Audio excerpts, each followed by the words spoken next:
Welcome, everybody, to the Say It Different podcast. My name is Tyler Altoff. I'll be your host. I'm joined with my good friend, Justin Daly. Justin, how you doing? I'm doing great. First episode we've ever done here. Yeah, it feels like a first date. Not sure if we're going to like it. Not sure if you're going to like it. Really not sure where it's going to go. And so this could be first and last. Like, don't call you back. Don't text me, lose my number. Or we may see you for a while. I don't really know.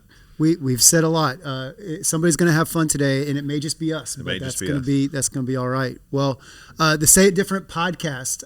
I'm sure people are thinking, why say it different? Why don't you give us a little bit of context? Why are we calling this the Say It Different podcast? Yeah, I feel like we're going to talk about everything from life to faith to leadership, family, politics, principles, and it seems like everybody in this world is in one camp or the other, and we're just going to hopefully talk about how to live a black and white lifestyle, like principally, but kind of live in a world that's gray. And how do we think about things? How do we talk about things? How do we love people well, but still live out our principles and callings? And so, it should be a lot of fun, a little bit of inappropriate, and should be a lot of times where we say something and the response is, do you want me to say it different? Because I'm just not going to change. Right. Yeah. We have a joke with our friend group, right? Yeah. You say something, truth is such a charged kind of thing now, right? Yeah. And if you say something that's true, people kind of look at you like the record scratch kind of moment, and you say, what? Yeah. You want me to say it I'll say it the same way with a different tone.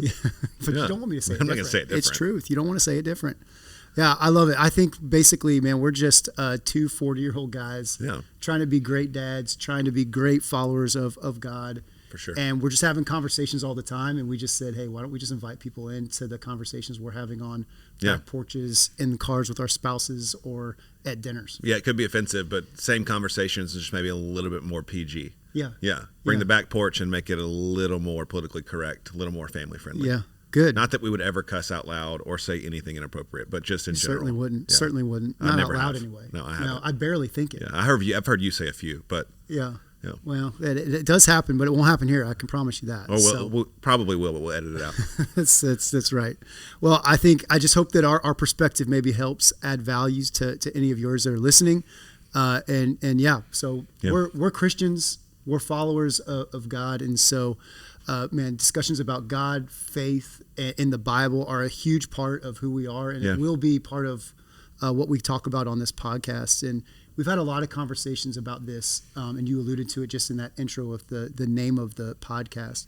But we've talked a lot about living with a moral code that comes from God, who is our source, but not forcing that moral code on a world that's separated from God. Yeah.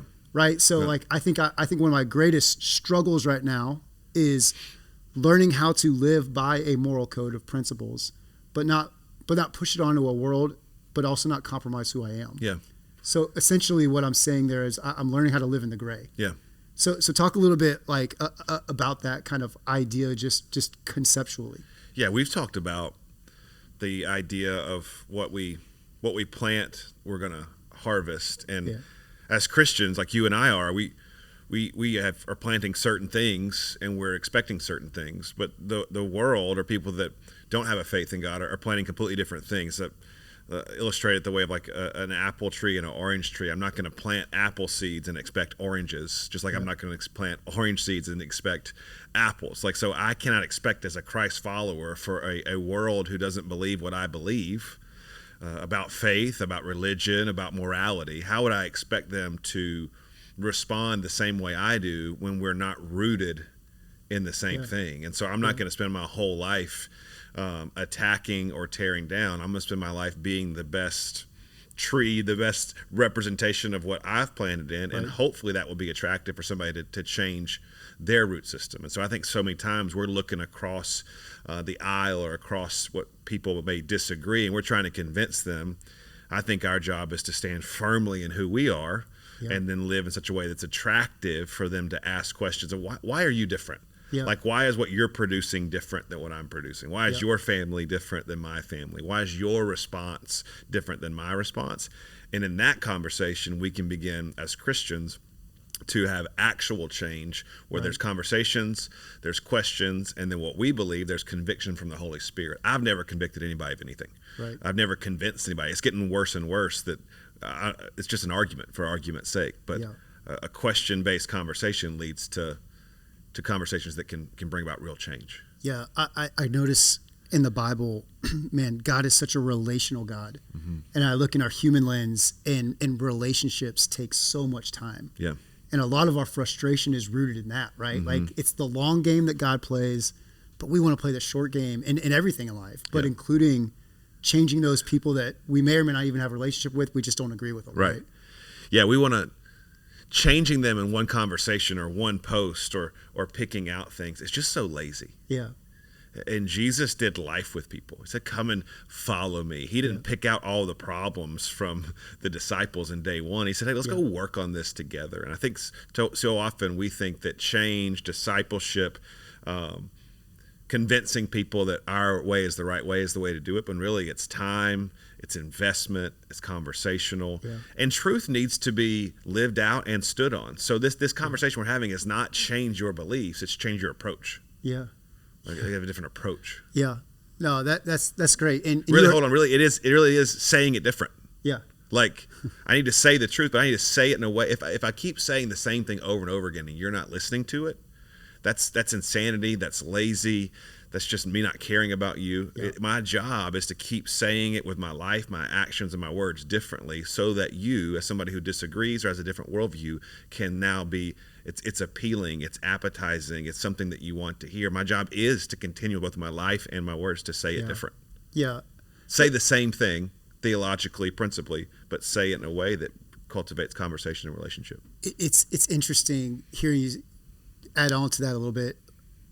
Where's the line of when do I stop trying? So like I changed my approach, and I think that's one of the struggles I even see in my own relationship sometimes is, if somebody's unwilling to hear it, do I break the relation? Like that's where it gets really tough, right? Is when do you just stop saying it at all? I don't think you stop saying it in general, but maybe to that person. Yeah. I mean, if we're hanging out every week, and let's not make this spiritual. Like you don't want to hang out with me. I'm looking at you, and we're hanging out, and you're not talking to me. You're not listening to me. Like you go in a different room when I'm at your house. Like eventually, I need to get the hint that I should stop coming over. Yeah. So there are people. There's trauma. There's abuse. There's toxic people. There's people that you don't connect with that God could be saying, that's not your person to reach. So I can't stop living my life in a way that is appealing to other people, especially people that don't know Jesus. But there are some people that I should just take the hint and say, for whatever reason, maybe you hurt me, maybe I hurt you, maybe we just don't click, but I'm not going to waste my time. And Jesus talked about kind of shaking the dust off of your feet. If you're not accepted, moving on. Like there's a lot of people to help. And so why would we get stuck on somebody that maybe is not listening or we don't connect with? So I do think there is a time where we move on. Yeah. Not move on from loving them or praying for them, but we may not be the person to actually help them. Yeah. Yeah. We're not going to solve any of the issues in a 20-minute or so podcast, but just that constant tension of living in the gray, right? That constant tension of I believe a certain way and I'm surrounded by people that don't. Yeah. And from their perspective, they believe a certain way and may be surrounded by people that don't, right? Yeah. And so just constantly facing that is the wrestling match that I think we're called to consistently. Yeah, I think the mistake we could make is standing so much on principle that we're never around people that disagree with us. Yeah. And the other mistake we could make is that we compromise who we are to be in relationship with people. And so that's why it's gray. Yeah. That's why it's in the middle. Is I can't stay here because people that need Jesus are over here, but I can't give up my faith or my principles and let them change me. That is the tug of war. That is the ebb and flow that we're talking about. Yeah. Yeah. You articulated that way better than me. You're the brains and I'm just the pretty face here. I said the same thing you were saying, but I said it different. Way better and different. Hey, I really want to kind of shift practically. I think one of the hopes that we have here is to have some real conversations, let people know that in a lot of ways, maybe even the struggles that they're mentally kind of sorting through or wrestling themselves with God isn't maybe unique sometimes, right? I think that we're in a lot of ways in the same wrestling matches because it's just culture. Yeah. And so I think kind of maybe helping that with some practical kind of conversations here on just some practical strategies or some practical things that we've learned along the way could maybe help. And Sounds good. I want to talk a little bit. I want to unpack just a Bible verse with you. Okay. All right. In Matthew chapter 5, he talks about disciples, followers of Jesus being both salt and being light. Yep. All right. And so salt and light are kind of, we've had conversations about this a lot. Sure. Right. Salt has a purpose and a function. Light has a purpose and a function. And so when Jesus is looking at his disciples saying, I need you to be salty, man, you put salt on food, it can change the game with the food, right? Yep. But too much of it ruins the food. Just kind of unpack that a little bit, that terminology of salt and just what does that mean? Yeah, I mean, you said it.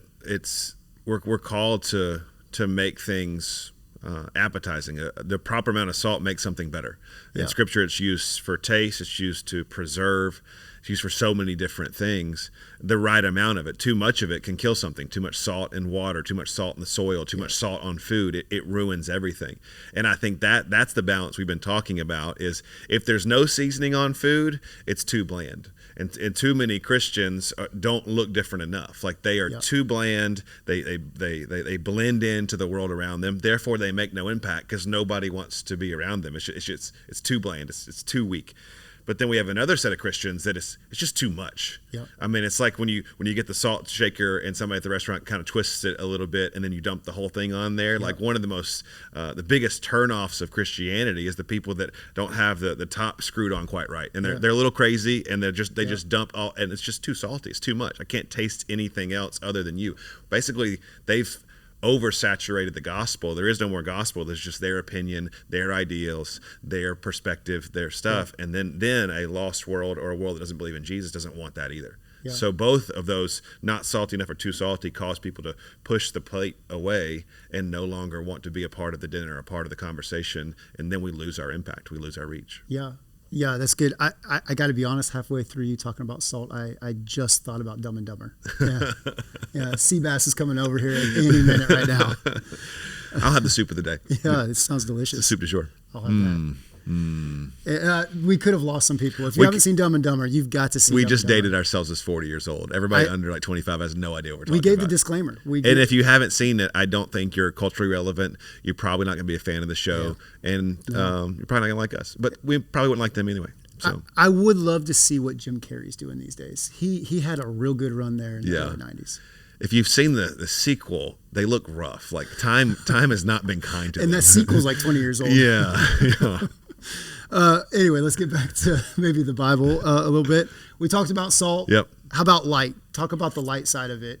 Jesus is also saying, hey, you are the light of the world, not just the salt of the earth, but the light of the world. And light's not made to be hidden. It's made to shine on a hill. Yeah, I correlate the two the same. Like light brings life. It brings warmth.